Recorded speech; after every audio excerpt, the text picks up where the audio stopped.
નમસ્કાર. દિવસભરના તાજા સમાચારોમાં તમારું સ્વાગત છે. તમારી સાથે હું છું પિનલગીરી ગોસ્વામી. સમાચારો વિસ્તારથી જાણીએ એ પહેલા મહત્વના સમાચારો ઉપર એક નજર. મિત્રો, આજની વિડીયોમાં વાત થશે, શું ખરેખર 5 વાગ્યા સુધી સવારે ગરબા રમી શકાશે? હોટલનું નામ શ્રી રામ ને માલિક મોહમ્મદ. છલોછલ નર્મદાની સુંદરતા જોઈને લોકો ખુશ થઈ ગયા છે. ત્યારે આગળ વાત થશે ડિમોલેશન અંગે ગૃહમંત્રીનું મોટું નિવેદન સામે આવ્યું છે. ત્યારે વાત થશે રાજકોટમાં નવી બનેલી એમ્સની કેન્ટીનની છત ધરાશાયી થઈ છે. ગોવિંદાને ગોળી વાગતા કશ્મીરા હોસ્પિટલ પહોંચી ગઈ હતી. ત્યારે આગળ વાત થશે કાચબા અને સસલાની ફરીથી રેસ કરવામાં આવી છે. ત્યારે વાત થશે વિદ્યાર્થીઓ ભરેલી સ્કૂલ બસ નદીના પાણીમાં ફસાઈ હતી. ત્યારે વાત થશે દાદાની ગુજરાતમાં કોઈની દાદાગીરી નહીં ચાલે તેવું હર્ષ સંઘવીએ જણાવ્યું છે. અને અંતે વાત થશે નવરાત્રી પહેલા પાવાગઢમાં ભક્તોનું ઘોડાપૂર સામે આવ્યું છે. હવે મિત્રો સમાચારો વિસ્તારથી. 3 ઓક્ટોબરથી શુભ નવરાત્રી શરૂઆત થઈ રહી છે. આ તહેવાર ધામધૂમથી માતાજીની આરાધના સાથે ઉજવાય છે. ત્યારે પંચમહાલના યાત્રાધામ પાવાગઢ ખાતે ભક્તોની ભીડ જામી છે.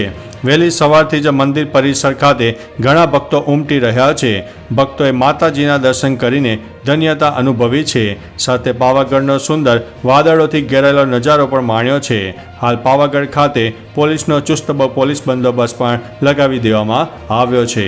મિત્રો, અન્ય મહત્વના સમાચારની વાત કરીએ તો તાજેતરમાં જ અમદાવાદના ચાણક્યપુરીમાં કેટલાક અસામાજિક તત્વોએ રાત્રિના સમયે આતંક બચાવ્યો હતો.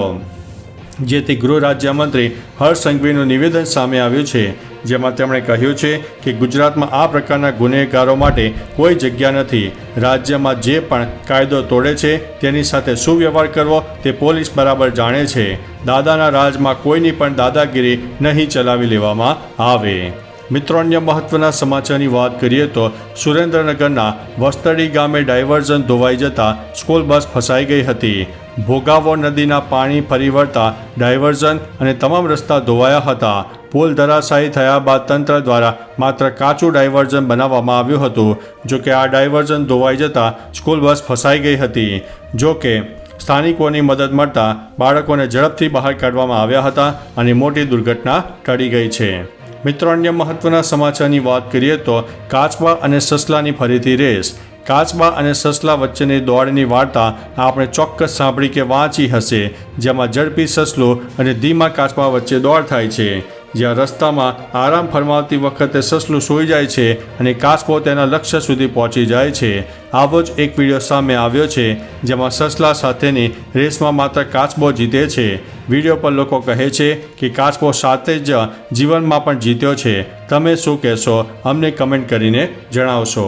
મિત્રો, અન્ય મહત્વના સમાચારની વાત કરીએ તો ગોવિંદાને ગોળી વાગતા કશ્મીરા પહોંચી હતી હોસ્પિટલ. ગોવિંદાને સવારે એક દુઃખદ ઘટનાનો શિકાર બન્યા હતા. ગોવિંદાને અચાનક ગોળી વાગતા તેના ડાબા પગમાં ઈજા થયાના સમાચાર મળી રહ્યા હતા. જે બાદ અભિનેતાએ નજીકની હોસ્પિટલમાં દાખલ કરવામાં આવ્યા હતા.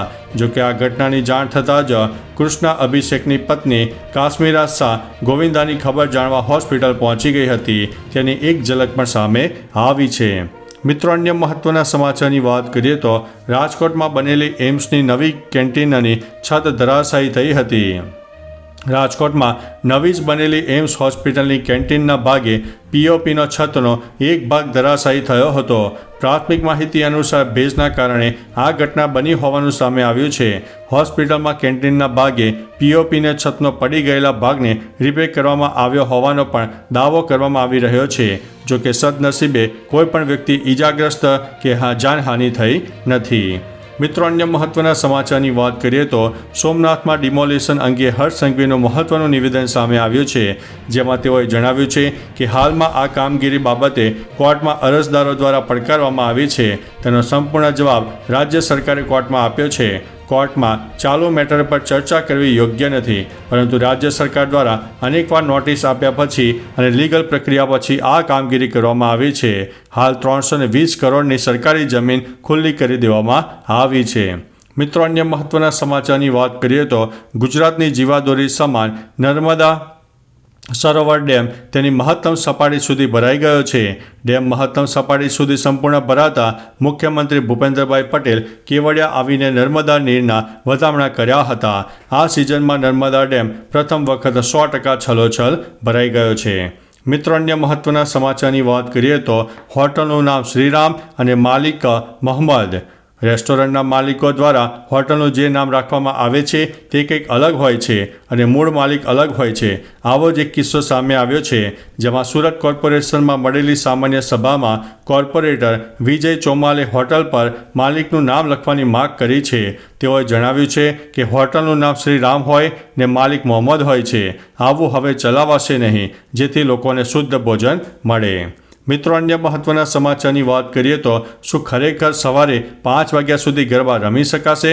તો સાંભળી લો આ અગત્યની વાત. ગૃહ રાજ્યમંત્રી હર્ષ સંઘવીએ ગરબાને લઈને નિવેદનને ચારકોર ચર્ચા પણ થવા લાગી છે. લોકોએ એવું અર્થઘટન પણ કાઢી નાખ્યું છે કે નવરાત્રિ પર સવારના 5 વાગ્યા સુધી પણ ગરબા રમીશું તો પોલીસ રોકશે નહીં. નિવેદનમાં ક્યાંય પણ મિત્રો એવો ઉલ્લેખ નથી થયો. ગઈ વખતની જેમ આ વખતે પણ મોડી રાત સુધી ગરબા રમાડવાના છીએ. જો કોઈ હેરાન ન થાય તો કોઈને મોડે સુધી ગરબા રમતા રોકવામાં નહીં આવે. ખરેખર તો 12 વાગ્યા સુધીનું જાહેરનામું છે, જે સુપ્રીમ કોર્ટના નિયમ પ્રમાણે જોવા મળ્યું છે. તો ચાલો મિત્રો, ફરીથી દેશ અને દુનિયાના સુપરફાસ્ટ સમાચાર લઈને મળતા રહીશો. ત્યાં સુધી અમને રજા આપશો. નમસ્તે.